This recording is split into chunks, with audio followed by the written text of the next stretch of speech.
우리 다음 주에 이제 마지막 예배를 드리는데 느헤미야서도 이렇게 끝나가는데 대단히 뜻깊습니다. 특별히 오늘 느헤미야 12장 성벽 봉헌식은 가장 감격적인 장면이 아닌가 생각합니다. 그들이 그토록 애써가지고 마침내 성벽을 다 완성시키고 하나님 앞에 이렇게 낙성식을 하는 이 예배, 얼마나 귀한 예배겠습니까? 지난 주간에 우리 김춘 정순옥 집사님 가게에 가서 개업 이렇게 축복 기도를 하는데요, 참 감동적이었어요. 왜냐하면 공사가 오랫동안 계속해서 이렇게 지연되기도 하고 많이 힘든 공사였어요. 너무너무 아름답게 꾸며진 가게에서 우리 카스터머들이 막 감탄하는 그 감탄 속에서 축복 기도를 하는데 참 감격적이었습니다. 오늘 예루살렘 그 성벽 이렇게 봉헌식을 보면서 정말 우리에게 중요한 게 무엇일까? 이 장이 뜻깊은 이유는 뭐냐면은 단순히 예루살렘 성벽만 봉헌되는 것이 아니라 그들의 내면이 봉헌되는 겁니다. 그들의 삶이 봉헌되는 거예요. 예루살렘 성벽이 중건됨과 동시에 이스라엘 공동체가 회복이 돼요. 하나님 앞에 자기들의 그 잘못된 것을 내려놓고 회개의 성회를 하고, 그리고 정말 하나님 말씀대로 살아보려는 강력한 열망 가운데 절기가 회복이 되고, 그러면서 그들이 어떻게 합니까? 11조가 회복이 되고 안식일이 회복이 되고, 이런 역사들이 일어난 가운데 하나님 앞에 지금 봉헌식을 하는 것입니다. 중요한 것은 삶이 드려지는 겁니다. 그래서 오늘 설교 제목을 내 인생을 주께 봉헌하라, 이런 제목으로 잡아봤습니다. 한번 따라서 보시기 바랍니다. 내 인생을 주께 봉헌하라. 다시 한번 내 인생을 주께 봉헌하라. 여러분, 예루살렘 성벽 봉헌식은 그 자체로 뜻깊은 일이지만 하나님이 정말 기뻐하시는 봉헌식은 삶이 드려지는 봉헌식이 아니겠느냐 이거예요. 그런데 정말 이스라엘 백성들이 변화된 모습을 가지고 성벽 봉헌식을 하기 때문에 너무나 뜻깊은 날이라는 거죠. 우리 미가서에 보면 하나님이 무엇을 기뻐하시는가가 잘 나와 있는데요, 우리 미가서 6장 6절부터 8절까지를 우리 같이 읽어보겠습니다. 시작. 내가 주님 앞에 나아갈 때, 높으신 하나님께 예배를 드릴 때 무엇을 가지고 가야 합니까? 번제물로 바칠 1년 된 송아지를 가지고 가면 됩니까? 수천 마리의 양이나 수만의 강줄기를 채울 올리브 기름을 드리면 주께서 기뻐하시겠습니까? 내 허물을 벗겨주시기를 빌면서 내 맏아들이라도 주님께 바쳐야 합니까? 내가 지은 죄를 용서해 주시기를 빌면서 이 몸의 열매를 주님께 바쳐야 합니까? 너 사람아, 무엇이 착한 일인지를 주께서 이미 말씀하셨다. 주께서 너에게 요구하는 것이 무엇인지도 이미 말씀하셨다. 오로지 공의를 실천하며 인자를 사랑하며 겸손히 내 하나님과 함께 행하는 것이 아니냐. 아멘. 예루살렘의 성벽 봉헌식을 하기 전에 우리 안에서 이루어져야 될 봉헌은 무엇인가? 거룩함이 회복되고 하나님의 말씀을 지켜 행하려는 그 열망이 회복되는 겁니다. 근데 지금 이스라엘 공동체 안에 그게 회복이 되어 있다는 거예요. 정말 미가 선지자가 말한 것처럼 그들이 공의를 사랑하며 인자를 사랑하며 하나님 앞에 겸손히 하나님과 동행하는 것입니다. 여러분 잘 아시다시피 예루살렘 성벽이 재건된다면 어떤 일이 벌어집니까? 수문학 강정에서 부흥사경회가 열리죠. 율법의 말씀이 낭독될 때 어떻게 했습니까? 이스라엘 백성들이 가슴을 찢으며 막 울었습니다. 하나님, 우리가 잘못 살았습니다. 이제는 하나님 말씀을 지켜 행하겠습니다. 그러면서 초막절이 회복이 됩니다. 그러면서 절기가 회복이 되고 안식일이 회복되고 11조가 회복되고 모든 것들이 회복이 되기 시작합니다. 그리고 무엇보다도 거룩이 회복이 됩니다. 여러분, 이스라엘은 성경에서 어떤 나라라고 되어 있죠? 이스라엘 보고 무슨 나라? 세자로. 무슨 나라? 너희는 제사장 나라다. 예, 잘 말씀하세요. 제사장 나라. 제사장 나라는 거룩해야 됩니다. 신약 시대를 살고 있는 우리가 다 뭡니까? 우리가 다 왕 같은 제사장입니다. 제사장들은 어떻게 합니까? 거룩해야 합니다. 같이 한번 읽어봅니다. 출애굽기 19장 6절하고 베드로전서 2장 9절 같이 읽어봅니다. 시작. 너희가 내게 대하여 제사장 나라가 되며 거룩한 백성이 되리라. 너는 이 말을 이스라엘 자손에게 고할지니라. 오직 너희는 택하신 족속이요 왕같은 제사장들이요 거룩한 나라여 그의 소유된 백성이니 이는 너희를 어두운 데서 불러내어 그 기이한 빛에 들어가게 하신 자의 아름다운 덕을 선전하게 하려 하심이라. 아멘. 제사장은 거룩해야 됩니다. 그래서 제사장들은 어떻게 했습니까? 항상 흰 세마포 옷을 입었어요. 세마포 가운을 입은 거예요. 그래서 제가 세마포 가운을 일찍 입기 시작했어요. 까만 가운 입다가 구약 성경 보니까 제사장들 흰 가운 입었더라고요. 요즘에 목사님들이 많이 뭘로 바뀌었습니까? 흰 가운으로 바뀌고 있어요. 그렇다고 해서 뭐 까만 가운 입으면 안 된다는 거 아닙니다. 그러나 가운을 입는 게 중요한 것이 아니라 내면이 어떻게 됩니까? 거룩해야 됩니다. 내가 거룩하니 너희도 거룩하라. 오늘 성벽 봉헌식을 앞두고 백성들이 몸을 정결케 했다는 건데 단순히 몸을 씻었다는 이야기가 아니에요. 부정한 것 가까이 하지 아니하고 율법에 규정된 부정한 것 가까이 한 사람들 어떻게 하면 정결의식을 거친 거예요. 하나님 앞에 거룩한 모습으로 서기 위해서 정결의식을 거치고 서게 된 겁니다. 그것은 바로 우리가 거룩한 삶을 살아야 될 것을 말씀하고 있는 것입니다. 미국 교회 보드 멤버들하고 미팅을 하는데 그들이 이제 이야기하는 규정 속에 그게 나와요. 교회 안에 알코올릭 베버리지를 가지고 들어오지 않는다. 또 담배를 피우면 안 된다. 그래서 우리는 술 마시는 사람도 없고 담배 피우는 사람도 없으니까 걱정할 거 없다 서로 웃었습니다. 여러분 아무것도 아닌 것 같아도 작은 거룩, 그 작은 거룩이 아니에요. 사실은 보면은 여러분이 정말 하나님 앞에 거룩하게 살려고 하고 뭔가 내한테 꺼리끼는 것을 끊으면, 여러분 뭔가가 거리낀다면 그게 바로 거룩을 가름하는 거예요. 그러니까 뭐 성경에서 여기저기 찾아볼 거 없어요. 내가 어떤 일을 하는데 늘 마음이 불편해. 그러면 그건 걸리는 거예요. 뉴욕 총영사로 재직하면서 성경의 맥을 잡으라는 성경 공부를 시켰던 총영사님 기억납니까? 문봉주 영사님. 총영사님이 나중에 이제 뭐 대사로도 나가고 그러다가 지금 동경 온누리교회 담임 목사로 재직 중에 있습니다. 그분의 간증을 들어보면 그런 게 나옵니다. 이분이 예수 믿고 하나님의 은혜에 너무 감사해서 좀 거룩하게 살겠다고 해서 담배를 끊었어요. 근데 참 술은 끊기가 어려운 거예요. 외교관들은 연회가 많이 열립니다.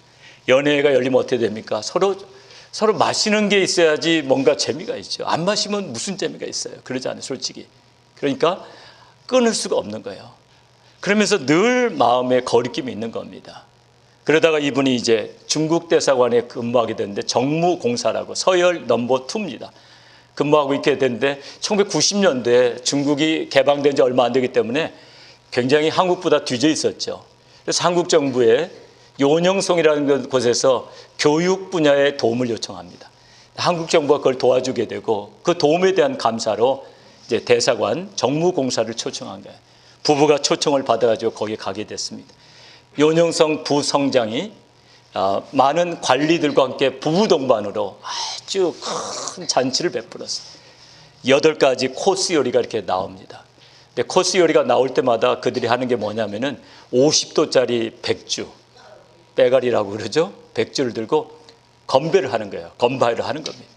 아주 건배하면은 어떻게 됩니까? 전부 다 쫙 들어서 멋있게 건배하고 딱 마신 다음에 이제 머리다 다 마셨다는 표시로 털고 딱 놓는 겁니다. 근데 계속해서 이분이 술잔을 안 드는 거예요. 술잔을 안 드는 거예요. 건배하라고 나중에는 그렇게 부탁을 해도 같이 좀 하자고. 아무리 그래도 이분이 안 하는 거예요. 나중에 이제 부성장이 화가 머리끝까지 났습니다. 세상에 이렇게 우리의 호의를 무시할 수가 있습니까? 막 이제 화를 터뜨린 거예요. 해도 너무한다고 막 너무나 분위기가 썰렁해졌습니다. 그때 이 문봉주 이 영사의 부인이, 공사의 부인이 일어났어요. 우리 남편은 의사가 술 마시지 말라고 그랬다고. 그 대신에 내가 대신 마시겠다고. 그래가지고 그때는 분위기가 확 바뀌었습니다. 50도짜리 백주를 들고 건배를 합니다. 그다음에 이제 사람들이 막 환호성을 치고 이제 마셨습니다. 머리에다 그걸 털고 쓰러져 버리고 말았어요. 아내가 쓰러져 버리고 말고 그 다음부터 어떻게 됐을까? 이분이 이제 거룩이 회복이 된 거예요. 그걸 계기로 해가지고 술과 인연이 끊겼습니다. 그러면서 성경에 대한 열망이 생겨가지고 성경 공부를 열심히 하다가 젊은이들을 가르치기 위해서 고안해낸 게 성경의 맥을 잡으라라는 성경 공부였습니다. 이게 전 세계에서 성경의 맥을 잡으라 공부가 시행되고 있습니다. 한 사람이 거룩이 많은 영향력을 미치게 되더라 이겁니다. 여러분 오늘 우리가 정말 하나님 앞에 나를 드리기를 원한다면 먼저 거룩이 회복되면서 하나님의 계명과 율례와 규례를 지키겠다는 거룩한 열망이 일어나야 됩니다. 지금 이스라엘 공동체는 오늘 성벽 봉헌식에 앞서서 여러분 그 부흥사경회가 끝난 다음에 그들 마음속에 그게 일어나요. 우리가 하나님의 말씀대로 살지 않았다고. 이제는 우리가 하나님의 말씀대로 살겠다는 그런 결단을 하게 됩니다. 느헤미야 10장 29절과 30절을 같이 읽어봅니다. 느헤미야 10장 29절 30절 같이 읽습니다. 시작. 다 그 형제의 귀인들을 조차 저주로 맹세하기를 우리가 하나님의 종 모세로 주신 하나님의 율법을 조차 우리 주 여호와의 모든 계명과 규례와 율례를 지켜 우리 딸은 이 땅 백성에게 주지 아니하고 우리 아들을 위하여 저희 딸을 데려오지 아니하며. 여러분 특별히 이방 결혼을 하지 않겠다는 게 뭡니까? 이방 결혼을 하게 되면 우상 숭배하게 돼요. 순교를 잃어버려요. 우리는 순교를 지키겠다고, 우상 숭배를 하지 않겠다고 그런 언약을 하면서 그들이 또 했던 언약이 있습니다. 안식일을 거룩하게 지키겠다는 언약을 합니다. 우리 같이 31절 32절 같이 읽어봅니다. 느헤미야 10장 31절 32절 같이 읽습니다. 시작. 혹시 땅 백성이 안식일에 물 하나 식물을 가져다가 팔려 알지라도 우리가 안식일이나 성일에는 사지 않겠고 제7년마다 땅을 쉬게 하고 모든 빚을 탕감하리라 하였고 우리가 또 스스로 규례를 정하기를 해마다 각기 세겔의 3분의 1을 수납하여 하나님의 전을 위하여 쓰게 하되. 여러분 정말 하나님 앞에 우리가 드려야 될 게 뭐냐면 예배예요. 대배를 온전히 하나님 앞에 드리는 거예요. 그래서 안식일에는 일을 하지 않냐고 온전히 드리겠다는 결단입니다. 이러면서 이스라엘 공동체가 막 변화가 일어납니다. 그럼 그렇습니다. 우리의 마음의 성전이 먼저 지어져야 돼요. 정말 우리가 하나님 앞에 신령과 진정으로 예배를 드려야 됩니다. 눈에 보이는 외형적인 성전은 우리가 없다 할지라도 정말 우리 마음속에 신령한 성전이 먼저 지어지면 하나님께서 하나님의 방법대로 우리도 언젠가 성전, 가까운 시일 내에 성전 봉헌식을 하는 그런 감격의 날이 반드시 올 줄로 믿습니다. 저는 성전도 그런 성전이 됐으면 좋겠어요. 멀티퍼포스, 다용도로 쓰는 거예요. 옛날에 우리 성전은 커피 하나도 들고 들어가면 안 돼요. 지금도 그래요. 성전에 커피 들고 들어가다 장로님한테 걸리면 코피 터집니다. 어디 성전에 커피 들고 들어가냐고. 근데 요즘에 바뀌고 있어요. 우리 가까운 곳에 중국교회 하나가 있는데요. 다목적으로 지었어요. 그 다목적 성전에서는 보면 밤마다 탁구도 치고 막 글을 해요. 주일에만 거룩하면, 주일에만 구별되면 돼요. 주일에만 예배 드릴 때만 구별되면 돼요. 멀티퍼포즈를 해야 되고 멀티컬처럴로 해야 됩니다. 우리가 지금 들어가려고 하고 있는 결정은 안 났지만 미국 교회가 이제 멀티컬처럴로 하기 위해서 코리안 우리 회중들을 받겠다 이렇게 된 거죠. 그래서 우리가 가게 되는데요. 우리 마음의 성전이 지어지면 우리가 꿈꾸는 성전, 이런 성전을 갖기를 원합니다. 하나님의 영광을 드리는, 모든 민족이 함께 영광을 드리는 그런 성전에다 포커스를 둬야 될 것 같아요. 앞에는 먼저 중요한 건 우리 성전 지어지는 거예요. 마음의 성전이 지어지면 하나님이 우리 주실 성전은 많은 것 같아요. 그래서 공짜로 거저 얻는다는 말이 아니고 지금 요즘에 보니까 외곽 지역에서는 그 미국 교회들이 많이 이렇게 문을 닫고 있어요. 좋은 현상은 아니죠. 그러니까 그런 것을 싸게 구입할 수가 있게 됩니다. 여러 가지 기회는 하나님이 얼마든지 주십니다. 먼저 중요한 것은 우리 마음의 성전을 짓자. 우리가 마음에 기억했던, 그래서 그걸 먼저 봉헌하자. 여러분 마음의 성전을 먼저 짓게 되는 우리가 되기를 주님의 이름으로 축원합니다. 또한 예루살렘 성벽 봉헌하기 전에 어떤 일이 벌어집니까? 정말 그들이 하나님이 하신 일에 대해서 전심으로 감사하고 기뻐합니다. 모든 영광을 하나님께 드립니다. 사실 봉헌식이라는 게 바로 그거예요. 봉헌식이 뭐냐? 성전을 하나님 앞에 바칩니다. 성벽을 하나님 앞에 바칩니다. 그런데 하나님 무슨 성벽이 필요하신 분입니까? 바친다는 게 뭡니까? 모든 영광을 하나님께 드리는 거예요. 하나님이 이루셨습니다. 만약 어떤 일을 해놓고 그래도 내가 똑똑해서 했지, 하나님 영광 가려버리고 마는 겁니다. 무슨 일을 하든지 우리는 겸손의 자리로 내려앉아야 됩니다. 하나님이 하셨습니다. 근데 이스라엘 백성들은 보면 그 자세가 다 되어 있습니다. 느헤미야 6장 15절 16절을 같이 한번 읽어봅니다. 느헤미야 6장 15절 16절 같이 읽습니다. 시작. 성역사가 52일 만에 엘루를 25일에 끝남에 우리 모든 대적과 사면 이방 사람들이 이를 듣고 다 두려워하여 스스로 낙담하였으니 이는 이 역사를 우리 하나님이 이루신 것을 알미니라. 이는 이 역사를 누가 했다고요? 우리 하나님이 이루신 것을 알미니라. 그래서 오늘 본문에 보면 모든 악기가 다 동원되고 노래하는 모든 사람들이 동원되면서 대규모의 축제를 벌입니다. 그러면서 하나님이 하셨습니다. 이게 중요해요. 하나님이 하셨습니다. 저희 모교인 LA 은혜 한인교회가 굉장한 어려움을 겪으면서 너무너무 아름다운 성전을 건축했죠. 거기 갔다 오는 사람마다 감탄을 합니다. 아마 해외에 지어진 한국교회 중에서 가장 멋있게 지어진 교회라고, 가장 아름답게 지어진 교회라고 감탄을 합니다. 근데 그거 지으면서 얼마나 고생을 했는지 몰라요. 나쁜 소문들이 돌기 시작합니다. LA 은혜 한인교회는 뱅크럽시 했다. 주일마다 뱅크에서 나와가지고 모든 헌금을 다 걷어 가버린다. 그 대지 안에 있는 어떤 건물들은 이미 뱅크가 다 차지했다. 이런 루머들이 떠오르면서 피를 말리는 그러한 싸움이 계속됩니다. 마침내 하나님의 은혜로 모든 빚관계도 잘 정산이 되면서 성전이 완공이 됩니다. 그리고 봉헌 예배를 드리면서 큰 배너에 썼습니다. 하나님이 다 하셨습니다. 그보다도 하나님 앞에 더 영광 돌린 게 없습니다. 다 하나님이 하셨습니다. 오늘 우리가 어떤 사역을 하든지 내가 했다고 하니까 문제가 생기는 겁니다. 다 하나님이 하셨습니다.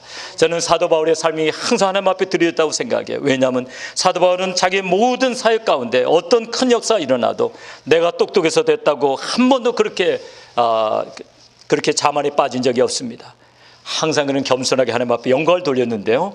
우리 고린도전서 15장 8절부터 15절에 그 사도 바울의 겸손이 너무 잘 나타나 있습니다. 우리 같이 고린도전서 15장 8절부터 10절까지를 같이 읽어봅니다. 시작. 맨 나중에 만삭되지 못하여 난 자 같은 내게도 보이셨느니라. 나는 사도 중에 지극히 작은 자라. 내가 하나님의 교회를 핍박하였으므로 사도라 칭함을 받기에 감당치 못할 자로다. 그러나 나이다 된 것은 하나님의 은혜로 된 것이니 내게 주신 그의 은혜가 헛되지 아니하여 내가 모든 사도보다 더 많이 수고하였으니 내가 아니 오직 나 함께 하신 하나님의 은혜로라. 나 같은 사람이 어떻게 그 일을 할 수 있었겠습니까? 나는 어떤 사람이라고요? 만삭되지 못했다는 게 뭡니까? 한국말로 하면 칠삭동이라는 겁니다. 덜 떨어진 자라는 겁니다. 그런 내가 어떻게 그런 일을 할 수 있었겠습니까? 다 하나님이 하셨습니다. 다 하나님의 은혜로입니다. 은혜입니다. 정말 이렇게 고백하는 것. 그러면서 오늘 이스라엘 백성들이 낙성식하는 걸 보세요. 정말 하나님 앞에 큰 영광을 돌립니다.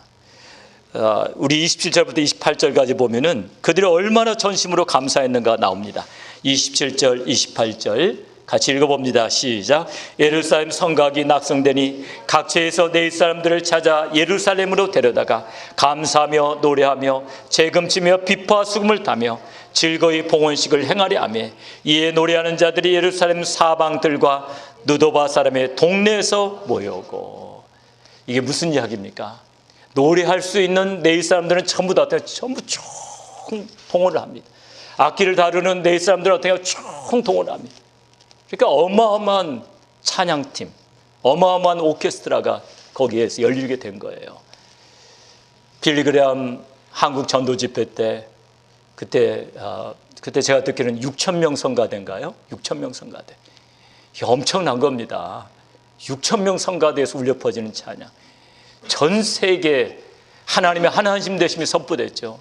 그러니까 아마 한국교회 가장 최고의 순간이었던 것 같아요. 한국교회 최고의 순간. 빌리 그레함 전도 집회 6,000명 찬양대 찬양. 그런데 오늘 이 낙성식, 이 봉헌식 얼마나 아름다웠습니까? 다 하나님이 하셨다고. 그러면서 두 패로 나누어졌고 한쪽은 동쪽을, 한쪽은 서쪽으로 돕니다. 마주보면서 막 하나님을 찬양하는 그 소리가 예루살렘 전역을 다 뒤덮습니다. 이것이 바로 하나님께 영광을 돌리는 거예요. 그래서 그들의 내면이 회복되어 가지고 그들이 정말 하나님의 헌신해서 드리는 이 예배. 43절 같이 한번 읽어봅니다. 43절 43절 같이 읽어봅니다. 시작. 이날에 무리가 크게 제사를 드리고 심히 즐거워하였으니 이는 하나님이 크게 즐거워하게 하셨습니다. 부녀와 어린아이도 즐거워하였으므로 예루살렘에 즐거워하는 소리가 멀리 들렸느니라. 언젠가 우리의 성전도 이렇게 봉헌 예배를 드릴 때 우리도 우리의 삶이 먼저 하나님의 봉헌되어서 만약에 그런 봉헌식을 한다면 얼마나 기쁨이 충만하겠습니까? 그런 것들을 꿈꾸면서 저는 저와 여러분이 먼저 내면이 준비되게 되기를 주님의 이름으로 축원합니다. 저는 사도 바울의 삶 속에서요 그걸 봅니다. 사도 바울은 한 번도 어느 교회에 성전 봉헌했다 그런 이야기를 서신서에 쓴 적이 없어요. 사도 바울에게서는 성전 봉헌보다 더 중요한 것은 자기 자신의 삶이 봉헌되는 거였어요. 그래서 오늘 설교 제목을 그렇게 잡은 겁니다. 성전 봉헌보다 더 중요한 건 내 삶이 봉헌되는 것이다. 디모데후서 4장 6절과 7절은 표준 세번역에서는 이렇게 번역되어 있습니다. 나는 이미 부어드리는 제물처럼 바쳐질 때가 되었고 세상을 떠날 때가 되었습니다.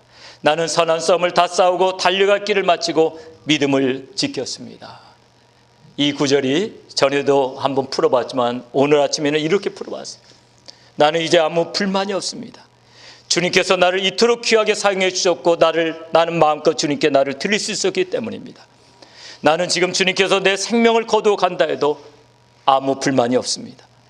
지금까지 써주신 것으로 인하여서 나는 충분합니다. 이런 메시지를 찾게 됩니다. 이것이 바로 자신을 봉헌하는 겁니다. 삶의 모든 순간순간 속에서 하나님이 내게 주신 그 은혜, 하나님이 나를 써주신 은혜, 아무리 어려운 환경 속에 있다 할지라도 도저히 찬양할 수 없는 환경 가운데 있다라도 그 환경 속에서 찬양하는 사람, 그 환경 속에서 하나님의 이름을 높이는 사람이 삶을 하나님 앞에 드리는 사람인 줄로 믿습니다. 저는 지금도 개척교회 어려웠던 시절에 갑자기 어느 목사님이 저희 집을 찾아왔던 날을 기억합니다. 이분은 오스트리아의 저쪽 시골에 있는 인스부르크에서도 스키장이 있는 외딴 마을, 거기서 태권도 선교를 하시는 분이셨어요. 이분은 태권도 9단이고 아들 3단, 딸 2단, 가족들을 합치면 14단이나 되는 그런 태권도 가족인데 목사님 인상은 참 온유하고 좀 여성스러운 면이 있는 분이었어요. 그러니까 남성스러운 것이 아니라. 그래서 만나니까 너무 잘 통했어요. 부드러운 분이니까 얼마나 좋아요. 저희들을 위로해 주셨어요. 50대 부부가 저희가 그때 40대 초반이었는데 저희 집에서 묵게 됩니다. 저희 집이 그때 지하실이었습니다.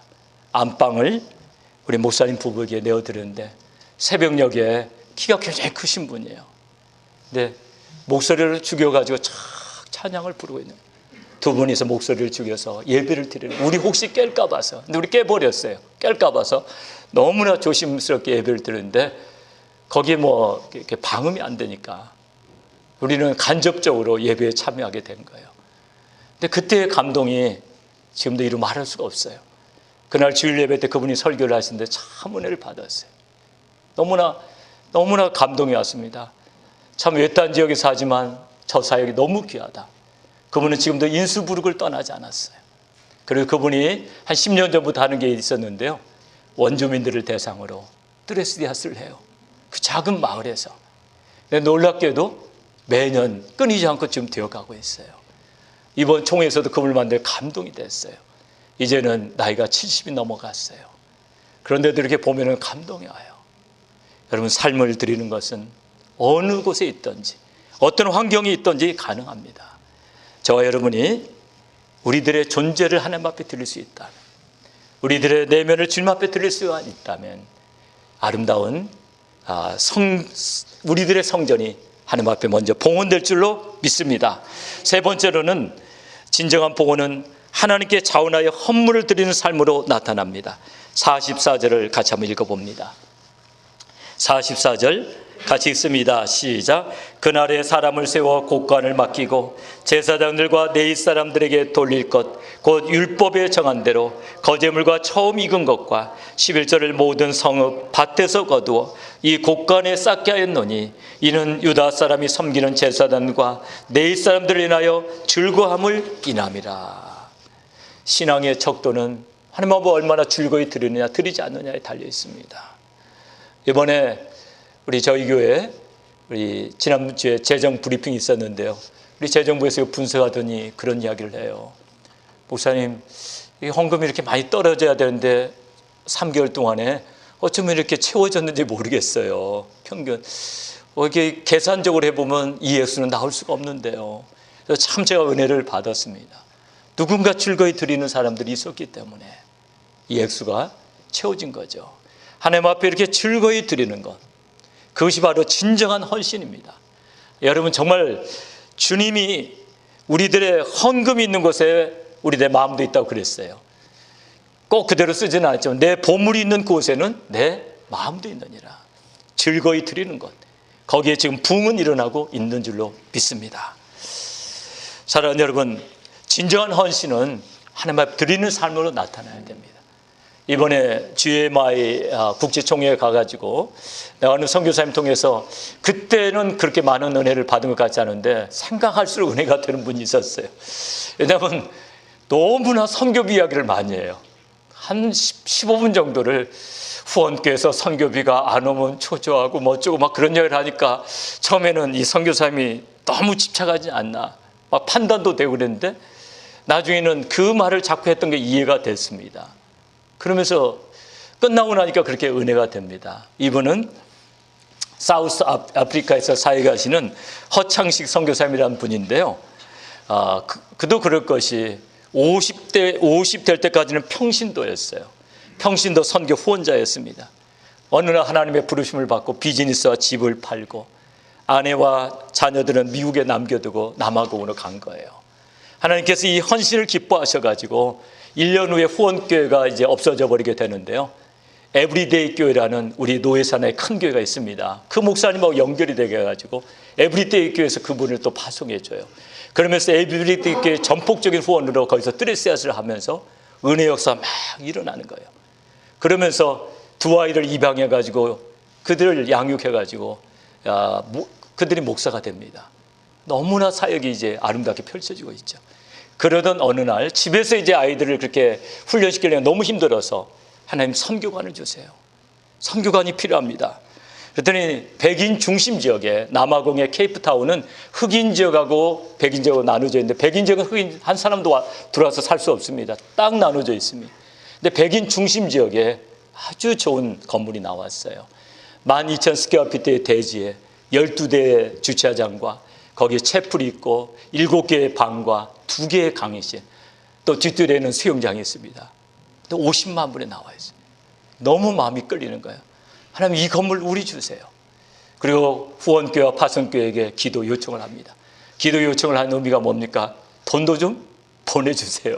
근데 한 푼도 안 오는 거예요. 한 푼도. 야박하게 한 푼도 안 오는 거예요. 그래서 계속 기도하고 있는데 하나님께서 말씀하시를 네 옥합을 깨라.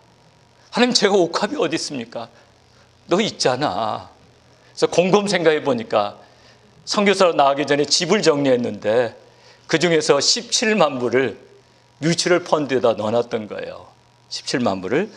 근데 그걸 하나님이 알게 하신 겁니다. 18만 불이네요. 18불을 넣는 거예요. 그걸 깨라고. 너무나 성령님의 감동이 강해서 연락을 해보니까 27만 불이 됐어요. 뮤추얼 펀드에서. 하나님, 제가 드리겠습니다. 그래도 돈이 많이 부족하잖아요. 그러고 나서 놀라운 일이 벌어졌는데요. 환율이 막 올라가는 거예요. 불과 몇 달 사이 막 올라가는 1대 8이 1대 14가 돼버리고 맙니다. 그래서 선교관을 도입합니다. 그러면서 사역이 팍 펼쳐지는데 더 좋은 것은 너무 기쁜 거예요. 하나님 앞에 드리고 난 다음에 여러분, 그거 가지고 있었으면 노후 대책은 되겠죠. 27만 불까지 늘어났는데 더 올라가겠죠. 그러나 그 선교관을 볼 때마다 얼마나 뿌듯한지 하나님이 하셨습니다. 하나님이 이렇게 역사하시는 거냐. 그래서 이분이 은혜가 충만해져가지고 왔고, 후원교회인 파송교회인 에브리데이 교회에서는 23일 있으면 버스 하나를 사줍니다. 흑인 지역에 있는 성도들을 데려오려면 교통이 불편하니까 그걸 사줘요. 그러면서 또 거기 선교부가 또 기쁨이 충만해집니다. 내 가정과 함께 그 선교관에서 협력 사역을 해요. 한 사람은 예배 찬양 사역을 하고, 한 사람은 양육 사역을 하고, 한 사람은 커뮤니티 사역을 해요. 그러면서 아름답게 협력 사역이 펼쳐지고 있습니다. 여러분, 한 한 사람이 온전히 주님 앞에 드렸더니 이렇게 아름다운 열매가 맺혀지네요. 오늘 우리가 하나님 앞에 자신을 드리는 것, 이것이야말로 진정한 봉헌입니다. 우리가 정말 성전이 봉헌되기 전에 여러분의 삶이 먼저 봉헌되는 아름다운 역사가 우리 안에 일어나게 되기를 주님의 이름으로 축원합니다. 이래할 때 여러분이 그토록 원하시는 우리의 성전도 봉헌하게 되고 더욱 기쁨이 충만하게 될 줄로 믿습니다. 이제 마지막 예배를 이제 남겨놓고 있습니다. 한 주 앞으로 이렇게 다가왔는데요. 저는 무엇보다도 여러분 한 주 앞으로 다가왔는데 뭐가 정확히 결정이 안 됐는데 그것 때문에 불안해하지 마시고 오히려 우리는 감사했으면 좋겠어요. 19년 동안 얼마나 잘 지냈어요. 19년 동안 이곳에서 얼마나 우리가 하나님을 영화롭게 했습니까? 19년 동안에 얼마나 많은 사람들이 그리스도의 제자가 됐습니까? 19년 전에 얼마나 많은 사람들이 와일드 스테이트 파크에 가서 침례를 받았습니까? 이런 것들을 기억하시면서 정말 하나님이 하셨습니다. 하나님 앞에 영광을 돌리고 이 가을에 하나님 앞에 우리가 더 전적으로 헌신하려고 할 때 진정한 봉헌식은 지금 이 시점에 이루어지는 줄로 믿습니다. 오늘 말씀을 기억하시면서 생각하고 기도해 봅시다. 보시고 같이 기도하기를 원합니다. 내 안에 거룩함이 회복되고 하나님의 말씀을 지켜 행하려는 열망이 있는가? 나는 하나님이 베풀어 주신 은혜에 전심으로 감사하고 있는가? 나는 자원하여 기쁨으로 하나님께 드리는 삶을 살고 있는가? 아울러 기도하실 때 오늘 미국 교회에서 한국 교회 두 교회 중에 한 교회를 선택하게 됩니다. 수요일에 각각 서로 다른 시간에 보드 멤버들과 인터뷰하고 이제 두 교회 중에 하나를 선택하게 되는데요. 하나님 합당한 교회가 정말 하나님의 뜻대로 모든 것이 이루어지게 하옵소서. 이렇게 기도했으면 좋겠습니다. 들어가는 한국 교회도 형제 교회 아닙니까? 어떤 교회가 뽑히든 그 일을 통해서 하나님 앞에 영광을 돌리게 해달라고. 만약에 거기 들어가지 않는다 해도 더 좋은 곳을 예비하시지 않겠는가, 이런 마음을 가지고 하나님의 선하신 손길이 함께하여 주옵소서. 이렇게 기도하기를 원합니다. 오늘 우리 생각하고 기도해 봅시다 놓고 기도하시고 성전을 위해서도 같이 기도하기를 원합니다. 우리 같이 주님 앞에 간절히 같이 통성으로 기도하겠습니다.